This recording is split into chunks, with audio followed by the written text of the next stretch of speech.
निर्गमनची पुस्तक याचं 33वं अध्यायाचे ध्यान. या अध्यायामध्ये 23 वचन लिहून आहे. समोरच्या 3 वचनमध्ये यहोवा परमेश्वर देव मोशेला त्याचे प्रवास पूर्ण प्रारंभ करण्यासाठी सांगितले. 4 वचनपासून तर 7 वचनेपर्यंत परमेश्वर देवानं मोशे आणि इस्रायली लोकांसाठी कॉन्सिक्रेटचे बंदोबस्त केले इथं आपल्याला असं दिसतो. आणि 8 वचनपासून तर 11 वचनपर्यंत मोशेनं एक तिथं डेरा टाकले आणि त्या डेरेमध्ये जाऊन हा डेरा देवाचा आहे म्हणून तो तिथं देवासोबत संगती करायचे. त्या डेरेमध्ये मोशे देवासोबत एका मित्रासारखे बोलायचे आणि लोक पण मोशेला देवासोबत बोलताना ती लोक बघायचे.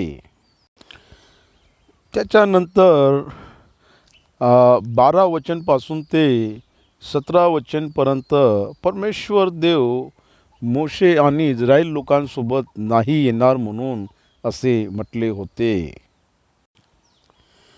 आणि 17 वचनपासून तर शेवटीचे 23 वचनपर्यंत बघले तर इथं मोशे देवासोबत विनंती करतो का मला तुला बघायचे आहे.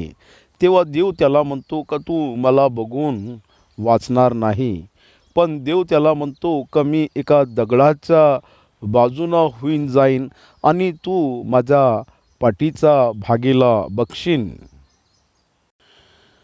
या गोष्टी आपल्याला निर्गमनच्या 33व्या अध्यायामध्ये दिसतो आणि हा अध्याय फार फार महत्त्वाचा आहे. कोणताच मनुष्य मला बघून वाचणार नाही, कारण देवाची परिपूर्णता कोणीच नाही पाहू शकणार. योहान शुभवर्तमान याचा 1 अध्याय 17 आणि 18 वचन सांगतो का देवानंच प्रगट स्वतःला केले आहे, कारण कोणी कधीच त्याला बघून वाचणार नाही. पौल तिमोथीला लिहिते का त्याला कोणी कधीच नाही बघू शकत. आदाम पण पाप करायच्या अगोदर तो पण देवाला नाही बघितले. स्वर्गदूत पण देवाला नाही बघू शकत. मग देवाला कोण बघणार. फक्त येशू ख्रिस्तच देवाला देवाच्या परिपूर्णतामध्ये बघितले.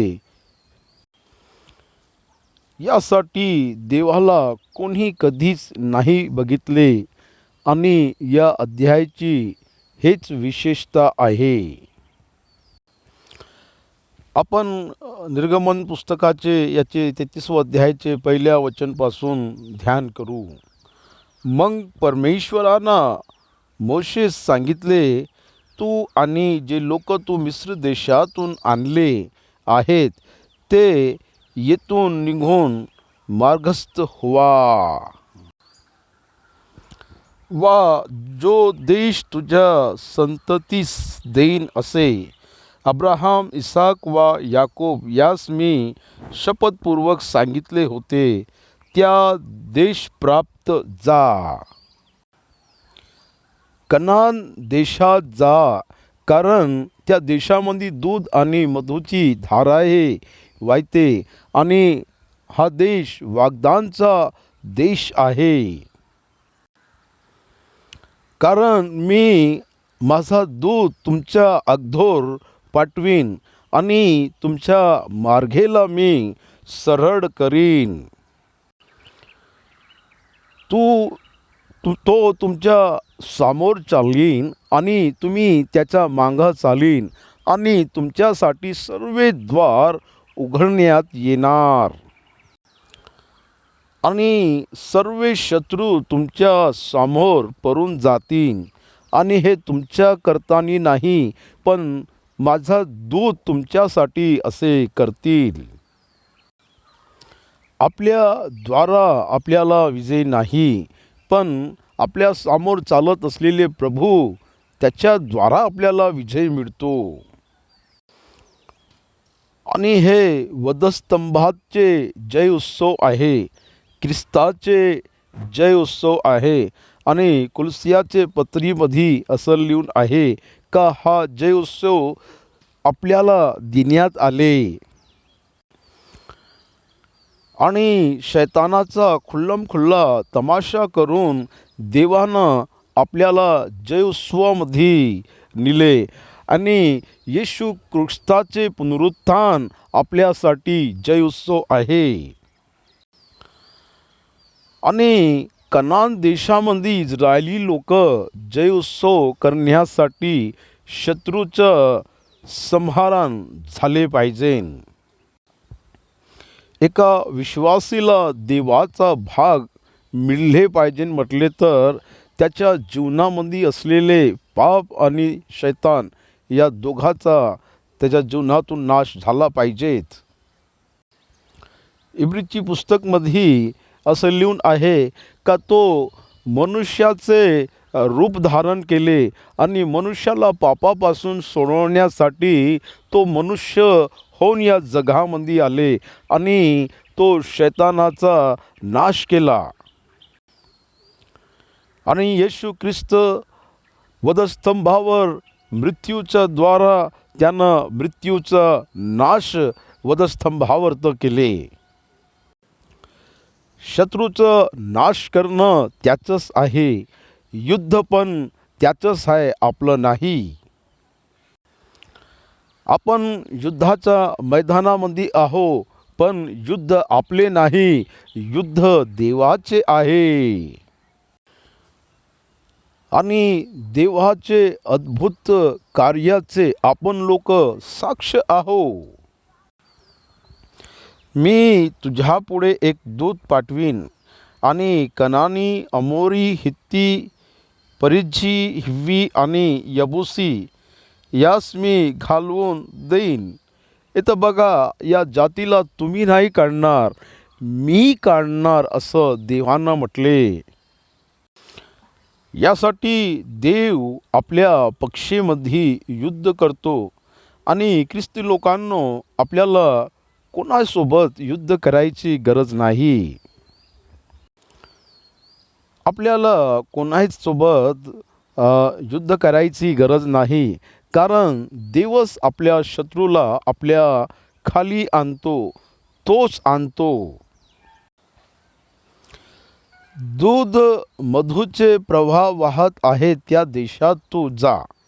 तथापि तुम्ही तट मनाचे लोक असल्यामुळे मी तुम्हाबरोबर जाणार नाही. गेले तर मार्गामी तुम्हाला भस्म करीन. बघा, देवाला माहीत आहे का इस्रायली लोक कसे आहे.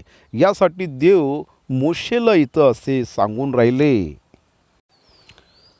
बघा, होरेब डोंगरपासून इस्रायली लोक मोशे जात असताना तिथं देव मोशेला मारणार होते, कारण मोशेनं आपल्या लेकराचे सुनता नाही केले.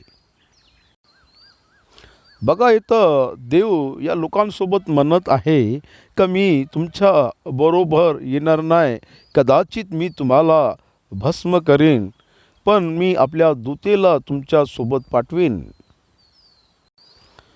आणि त्या लोकाला इथे कळले का देव नसले तर आपण शून्य आहे. आणि आपल्याला पण हे गोष्टी कळली पाहिजे का देव नसले तर आपण पण शून्य आहे. लोकांनी हे वाईट वर्तमान ऐकले तेव्हा ते विलाप करू लागले, वा कुणीही आपले अलंकार वा भूषण त्याला नाही. परमेश्वर मोशेला म्हणाला, तू इस्रायल लोकांना सांग की तुम्ही तटमनाचे लोक आहात. मी एक पळभर मी तुम्हाबरोबर असले तर मी तुम्हास भस्म करीन, म्हणून तुम्ही आपली भूषण आपल्या अंगावरून उतरून ठेवा, म्हणजे तुमचे काय करावे ते मी पाहीन. हामुळे होरे पर्वतापासून पुढे इस्रायल लोक भूषण विराहित राहिले. आपण बघतो इस्रायली लोक सिने डोंगरजवळ आल्यानंतर तिथं इस्रायली लोक देवाची वाट बघत होते आणि देव आपल्याशी बोलीन त्याच्यानंतर आपण प्रवास करू असे इस्रायली लोक तिथं थांबले होते. आणि देव इथं बोलत आहे का तुमच्या अंगेवरचं जे भूषण आहे ते काढून टाका. आणि ते काढले तरच देवाला कळणार ना का ते लोक देवाचे ऐकून राहिले. बघा इथं देवानं त्या लोकांवरतं सोन्याचे भूषण काढायला लावले पण त्याला फेक नाही म्हटले. त्यांच्याकडे असूनही ती नसल्यासारखे आहे. बघा इथं एक चांगले उदाहरण आहे. देवाच्या स्थानाला या सोन्यानंच ते स्थळ घेतले होते. यासाठी देव इथं तुझ्याकडं असूनही तू नसल्यासारखं राहिली पाहिजेत. यासाठी त्या लोकांना होरेबच्या डोंगरजवळ त्यांच्यावरचे भूषण काढून टाकले. आणि आज आपल्या काळामध्ये काही मंडळीमध्ये भूषण नाही लावत आणि पुष्कळ लोक याच वाक्याला घेऊन भूषणवरतं शिक्षा पण देतो. मग आपले भूषण काढून आपण पाळक साहेबांना दिले पाहिजे का? मग पाळक साहेब त्याच्याद्वारा तो आनंद नाही करीन. हे गलत शिक्षा आहे. यासाठी तू धनेला स्थान नको देऊ आणि देवाचं स्थान धन नाही घेतले पाहिजे. आणि तुझ्याकडं धन असले तरी तू नसलेसारखंच असले पाहिजेत. मोशे छावणी बाहेरच्या अंतरवर तंबू नेऊन उभा करी व त्यास तो दर्शन मंडप म्हणे. कोणाला परमेश्वरापाशी काही विचारायचे असेल म्हणजे तो छावणी बाहेर त्या दर्शन मंडपाकडे जाई. 8व्या वचनमध्ये असे होई की जेव्हा मोशे त्या मंडपाकडे जाये तेव्हा सर्व लोक उठून आपापल्या तंबूच्या दारात उभे राहत आणि तो मंडपात प्रवेश करेपर्यंत त्याच्याकडं नजर लावीत. जसे की मोशे सिनेच्या डोंगरवरतं जात असताना आणि तो तिथं देवासोबत बोलत असताना इस्रायली लोक बघायचे. मोशे मंडपात प्रवेश करीत तेव्हा मेघस्तंभ उतरून मंडपाच्या दारी उभा राही आणि परमेश्वर मोशेशी भाषण करी. बघा इथं मोशे डेरेमध्ये जात असताना मेघाचे स्तंभ त्या डेरेवरतं याचे आणि हेच तर चिन्ह आहे. आणि हा मेघ त्या डेरेवरतं असताना इस्रायली लोक तिथंच थांबून राहायचे याचे चिन्ह आहे. आणि ते मेघ त्या डेरेवरून सामोर जात असताना इस्रायली लोकांना पण जावे लागे याचे चिन्ह आहे मेघ. आणि त्या डेरेवरून मेघ जात असताना याचे चिन्ह आहे का आता तुम्हाला प्रवास करायला पाहिजे. देव समोर चालले आणि डेरावरतं ते मेघ असताना देव इथंच आहे म्हणजे तुम्हाला इथंच राहावे लागेल असे त्याचे चिन्ह आहे.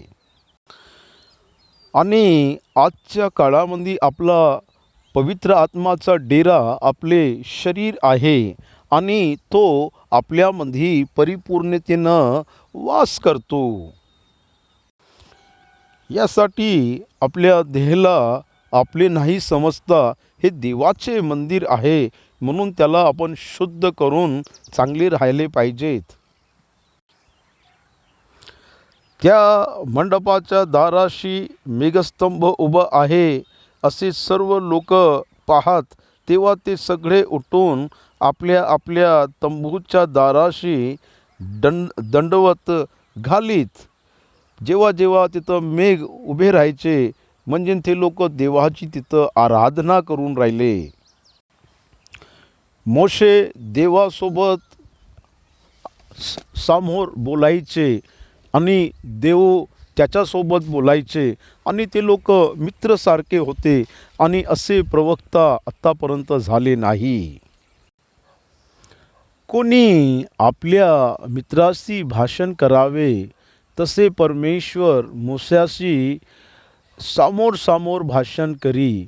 मोशे छावणीकडे परत येत असे तरी त्याचे सेवक नूनचे पुत्र यहोशुवा हा तरुण पुरुष मंडप सोडून बाहेर येत नसे. यहोशू देवाच्या उपस्थितीचे निवड केले आणि तो देवाच्या उपस्थितीपासून बाहेर नाही निघायचे. आणि येणारा नायक स्वतःला तो तयार करून राहिले आणि तो लोकांसाठी पण तयार होऊन राहिले. तर मोशे परमेश्वरास म्हणला, हे पहा, तू मला म्हणतोस की या लोकांस घेऊन जा, पण तू माझ्याबरोबर कोणास पाठविणार आहे मला तू अजून कळवले नाही. तरी तू म्हटले आहे की तुझे नाव मला परिचित आहे आणि तुझ्यावर माझी कृपादृष्टी आहे. बघा, हे फार महत्त्वाचे आहेत. देवाचे मार्ग आपल्याला कळले पाहिजेत. देवाची इच्छा माहीत करूनच आपण देवाच्या मार्गामध्ये चालले पाहिजे. देवाची योजना आपल्याला कळल्यानंतरच आपण समोर गेले पाहिजे आणि तो आपल्याला ज्ञान देतो. त्या ज्ञानच्या द्वाराच देव काय आपल्याला कळतो. आणि देव स्वतःला सांगेपर्यंत देव कोण आहे तेवढी तू देव कोण आहे तुला कळणार नाही. आणि आपल्या जीवनामध्ये देवाला प्रगट करणारा आपल्या आतमध्ये असलेले पवित्र आत्माच आहे आणि तोच देवाविषयी आपल्याला माहिती देतो आणि सांगतो. हा करिता माझ्यावर तुझी कृपादृष्टी असेल तर मला तुझे मार्ग दाखव, म्हणजे तुझे मला ओळख घडेल आणि त्यामुळे तुझी कृपादृष्टी माझ्यावर होईल. पहा, हे राष्ट्र तुझी प्रजा आहे. परमेश्वरा, मी प्रत्यक्ष येईन आणि तुला विश्रांती देईन. तो त्यास म्हणाला, तू प्रत्यक्ष येत नसल्यास तर आम्हास इथून पुढे नाही नको. तुझे कृपादृष्टी माझ्यावर वा तुझ्या प्रजेवर झाली आहे हे समजावे कशावरून? तू आम्हाबरोबर आल्यानं मी व तुझे प्रजा पृथ्वीवरून इतर सर्व लोकांकडून वेगळे झालो आहे यावरून ते समजायचे न. बघा, या जगामध्ये देवाचे लोक आणि इतर लोकांमध्ये फरक एकच आहे का देव आपल्या लोकांसोबत तो वास करतो आणि देवाची संगती आपल्या लोकांसोबत असतो. आणि हेच गोष्टी आपल्याला या जगामध्ये वेगळं करतो. ख्रिस्ती लोक या जगामध्ये देवाच्या उपस्थितीला आपल्या जीवनामध्ये ते लोक त्याचा अनुभव करतो. ख्रिस्ती लोक देवाच्या उपस्थितीला जवळ नाही अनुभव करत, पण आपल्या आतमध्ये त्याचा अनुभव करतो. आणि हेच फरक आहे आपल्या जगामध्ये. मोशे तो म्हणतो का इतर लोकांपाशी देव नाही, पण देवा तू आमच्या जवळ आहे. आणि हेच गोष्टीचा फरक त्यांच्याना आमच्यामध्ये आहे. परमेश्वर मोशेला म्हणाला, तुझ्या म्हणण्याप्रमाणे होई मी करीन, कारण माझी कृपादृष्टी तुझ्यावर झाली आहे. बघा, इथं देव मोशेला म्हणत आहे का मी तुझ्या म्हणण्याप्रमाणे करीन. तो म्हणाला, कृपा करून मला तुझे तेज दाखीव. तो म्हणाला, माझे सर्व सौंदर्य तुझे पुढे चालवीन. तुझ्या सम्मुख परमेश्वराचे नामाची मी घोषणा करीन.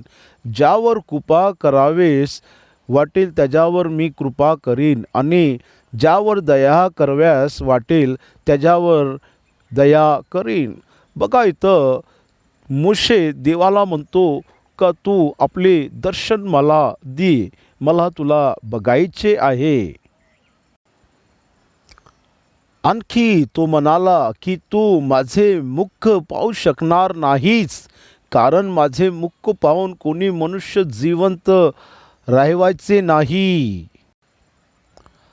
परमेश्वर म्हणाला, माझ्याजवळ एक जागा आहे, येथे या खडकावर उभा राहा.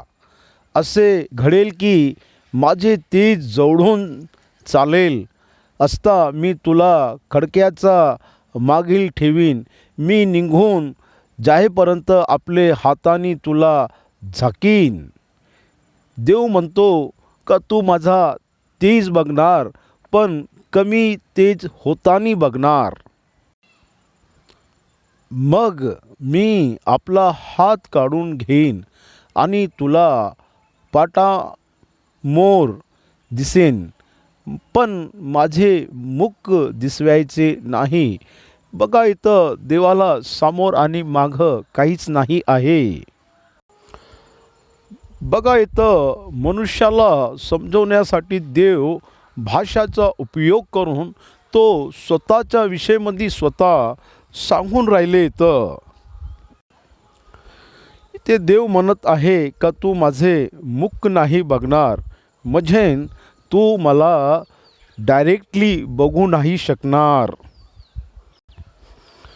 आणि तू मला इनडायरेक्टली बघणार, आणि माझा मागचा भाग तू बघणार. माझ्या परिपूर्णतामध्ये तू मला बघणार नाही, आणि मला बघेन तर तू मरून जाणार. यासाठी देव त्याला म्हणतो का तुला मी दगडाचा मागे ठेवीन, आणि तुला मी हातेनं लपवीन, आणि मी तिथून होऊन जाणार, आणि तू माझ्या पाठीचा भागीला बघणार.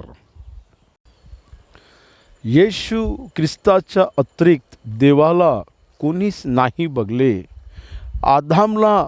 आदमना पण देवाला नाही बघितले. देव मोशेला म्हणतो का माझा मुख तुला दिसणार नाही. हा अध्याय आपण इथं संपवू.